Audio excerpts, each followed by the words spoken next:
The Food Mentoring Toolkit is designed to build capacity within agencies to deliver consistent nutrition information and food programming that support key messages from registered dietitians. This video is part of a series of videos and supporting resources. For a list of all the resources available, see the Food Mentoring Toolkit section of the Saskatchewan Health Authority website. If you are interested in providing this nutrition information session for your clients or staff, facilitator guides are available for each topic to provide important background information and support. Please email your public health nutritionist at publichealthnutrition@saskhealthauthority.ca to access your free facilitator guides. Welcome to the Food Mentoring Toolkit's video on menu planning. In this video, you will learn about the benefits of menu planning, steps in menu planning, important considerations, cycle menus, simple meal ideas, food waste, and adapting a recipe. More information, tips, ideas, and support resources can be found on all of the topics in this video in the menu planning section of the Saskatchewan Health Authority Food Mentoring Toolkit website. Before we begin, please take a moment to think about menu planning in your organization. Are you menu planning? If not, do you think it would be helpful? If you are menu planning, what is working well? Feel free to pause the video and reflect. There are many benefits to menu planning. Menu planning helps ensure meals or snacks are varied, nutritious, and balanced. It helps use up foods already on hand. It saves time and money on grocery purchases. Creates a healthy food environment. Helps reduce food waste. Allows you to rely less heavily on processed foods. And lets you budget time and plan staff and programs accordingly. Before you begin, decide how far in advance you want to menu plan based on your organizational needs. Depending on what programming you offer, this could be meals or snacks for weekly programs, food for a special event, a cycle menu that repeats every 4 to 6 weeks, or other scenarios. It's a good idea to have a quick review of Canada's Food Guide before you start menu planning. This visual is helpful when considering meals. Meals should aim to consist of half the plate vegetables and fruit, a quarter of the plate protein foods such as meat, dairy, beans, lentils, or tofu, a quarter of the plate whole grains such as whole grain or whole wheat pasta, rice, or bread. It is important to note that many meals cannot be so clearly divided on a plate. If food items are mixed, such as in soups, stews, and casseroles, aim for about the same proportion of these foods in your meal. Water should be the drink of choice for meals and in between meals. For more information on this topic, you can visit Canada's Food Guide at the QR code provided. Menu planning takes several steps and may look slightly different in each organization. Here are 9 steps to consider in your menu planning process. To begin, you can use paper, an erasable board, a phone app, computer program, or the menu planning template provided in this toolkit, whatever format works best for you. Before you begin, consider the food items you already have available to be used in your meals and recipes. Plan meals around Canada's Food Guide. Begin by making a list of recipes, meals, or snacks that are enjoyed by your clientele or family. Having some go-to meals and snacks can serve as a starting point for menu planning.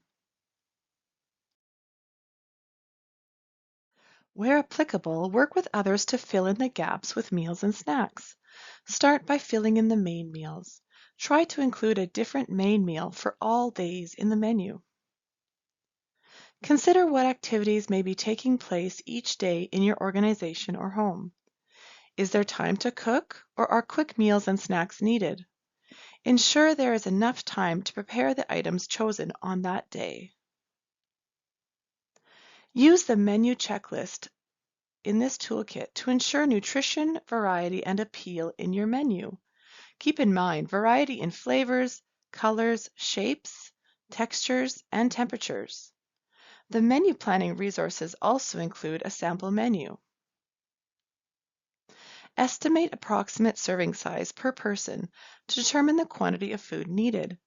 Evaluate if that amount prepared was too small or too big and adjust for next time. Trial the menu and ask for feedback on a regular basis. Adjust as needed. Here is the menu checklist that can be found on the Food Mentoring Toolkit webpage.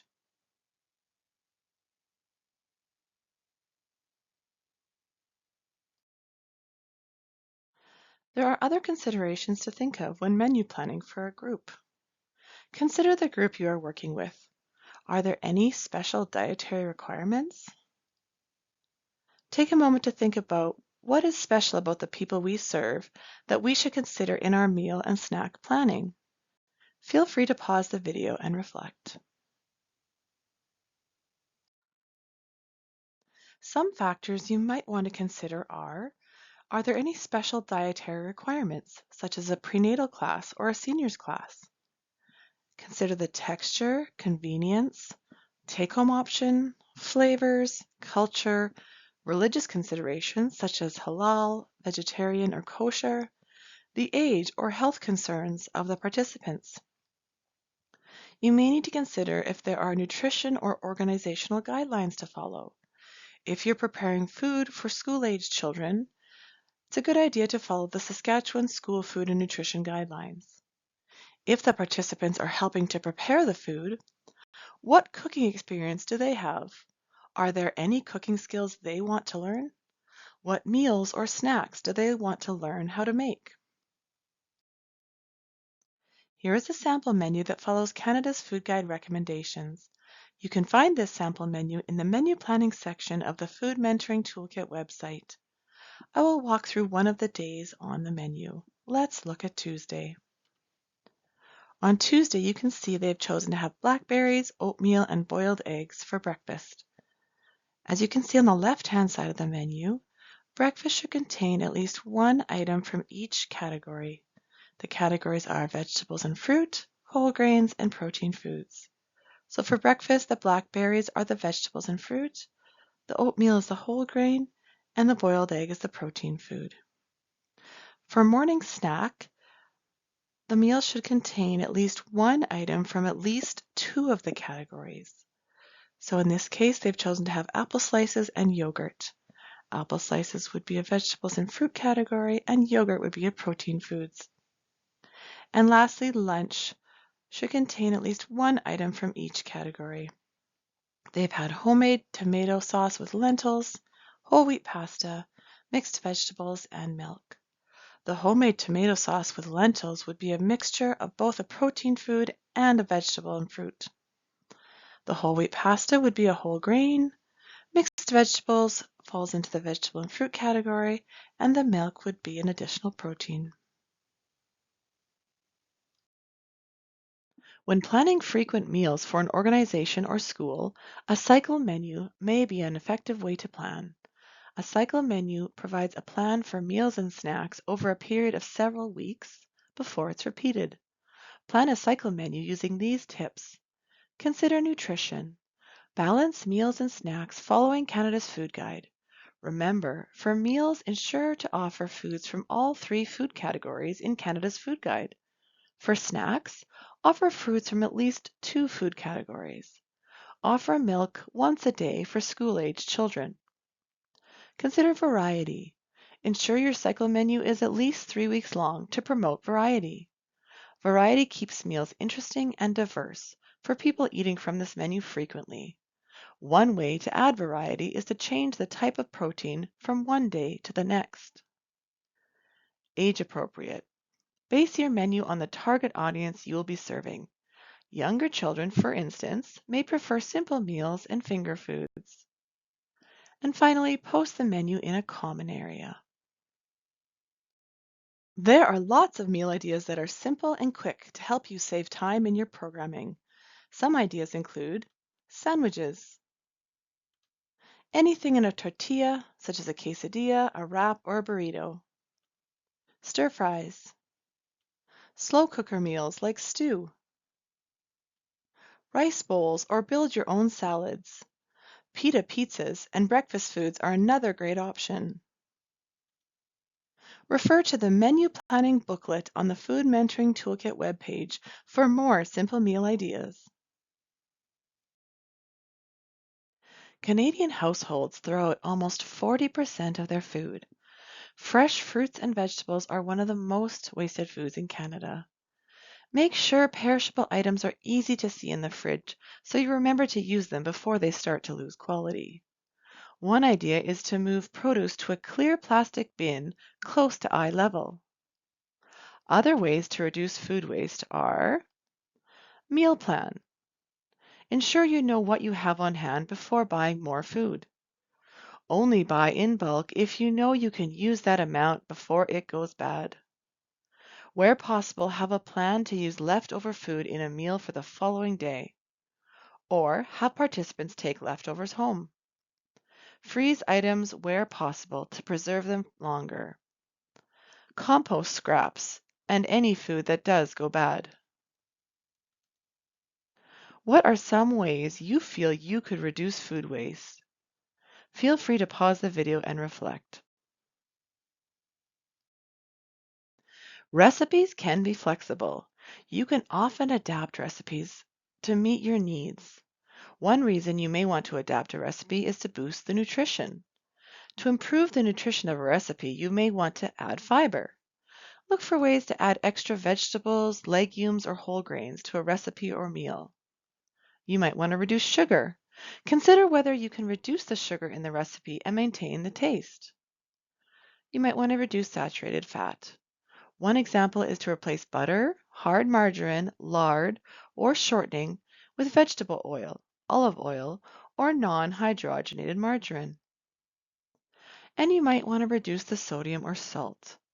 Some recipes will taste just as good with a little less salt. You can often adjust a recipe for allergies, intolerances, or special diets. For example, to make a recipe vegetarian, you can often replace the meat.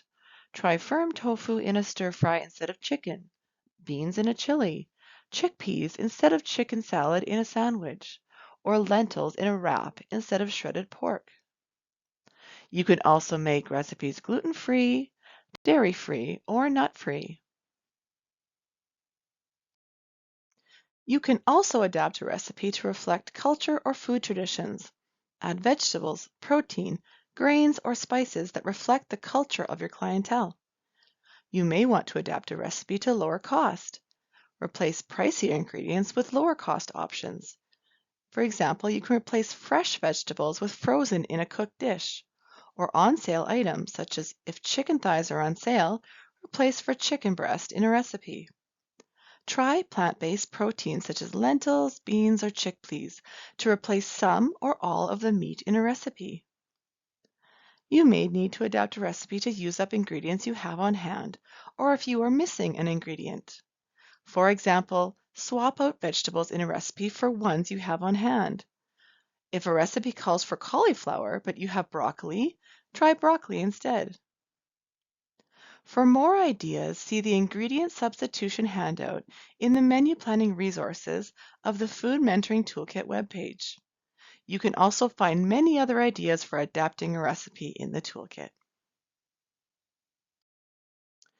There are times you may need to increase or decrease the volume of a recipe. Here is the math you can use to help with that. In this example, current yield is 8 servings and our desired yield is 50 servings. So step 1 is to find our multiplier. The desired yield is 50 and our current yield is 8. We divide 50 by 8 and we get 6.25 as our multiplier. Step 2 is to convert any fractions to decimals in the recipe. So in this recipe, there's half a cup of raisins, and we're going to convert that to 0.5 cups of raisins. And step 3, we'll use the multiplier on each ingredient in the recipe. So for the raisins, it'll be 0.5 cups times 6.25, our multiplier, which equals about 3 cups of raisins. If you need to decrease the amount of a recipe, the same process applies. Some key highlights from our menu planning video are: menu planning can save time and money and support nutritious meals and snacks. Follow Canada's Food Guide when planning meals. Try making around half the meal vegetables and fruit, a quarter of the meal protein, and a quarter of the meal whole grains. Make water the easy choice at meals and throughout the day. When planning meals for others, including community groups, some important considerations are culture, likes, allergies, health concerns, preparation time, cost, and equipment available. Adapting a recipe is a great way to make it fit your needs. Use the menu checklist to ensure your menu works well for you and your clients. This ends the menu planning video. You can refer back to the Saskatchewan Health Authority Food Mentoring Toolkit homepage for additional resources on this topic and to support learning on other important nutrition-related topics. Please let us know what you think by completing the short survey using this QR code or the link in the video description. We hope you found this information helpful, and we thank you for listening.